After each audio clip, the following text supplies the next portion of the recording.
First draft అయిపోయిందా? అయితే అసలు పని ఇప్పుడే మొదలు. అదే రీరైటింగ్. మరి దాన్ని ఎలా చేయాలో చూద్దాం. జోర్డాన్ పీలే చెప్పినట్టు ఫస్ట్ డ్రాఫ్ట్ ఒక మాస్టర్పీస్ కాదు, జస్ట్ ఇసుక అనమాట. ఇప్పుడు మనం దాంతో కోట కట్టాలి. ఫస్ట్ డ్రాఫ్ట్ అయిపోగానే రీరైటింగ్ మొదలుపెట్టొద్దు. దానికి కొంచెం దూరంగా ఉండాలి. అదే ఫస్ట్ స్టెప్.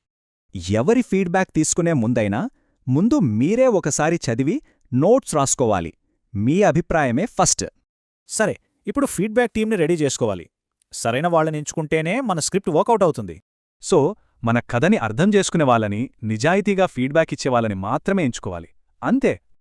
నిజంగా హెల్ప్ చేసే ఫీడ్బ్యాక్ వేరు, తమని తాను ప్రూవ్ చేసుకోవడానికిచ్చే ఫీడ్బ్యాక్ వేరు. ఆ తేడా తెలియాలి. ఫీడ్బ్యాక్ ఇచ్చేవాళ్లకి పని ఈజీ చెయ్యాలి. అందుకోసం కొన్ని స్పెసిఫిక్ ప్రశ్నలు అడగడం చాలా ముఖ్యం. దానికోసమే ఈ క్వెశ్చనీర్ మెథడ్, సింపుల్ గూగుల్ ఫామ్ లాంటిది. మనకు కావాల్సిన పాయింట్స్ పైనే ఫీడ్బ్యాక్ వస్తుంది. అంటే మనం కరెక్ట్ ప్రశ్నలు అడిగితేనే కదా మనకు ఉపయోగపడే సమాధానాలొస్తాయి. చాలా సింపుల్. సరే, ఫీడ్బ్యాక్ అంతా వచ్చింది. ఇప్పుడు ఆ ఇసుకతో మన కోట కట్టే టైం వచ్చింది. ఈసారి రీరైట్లో మెయిన్ గోల్స్ ఏంటంటే క్యారెక్టర్స్ని ఇంకా బాగా డెవలప్ చేయటం, థీమ్ని పైకి తీసుకురావటం.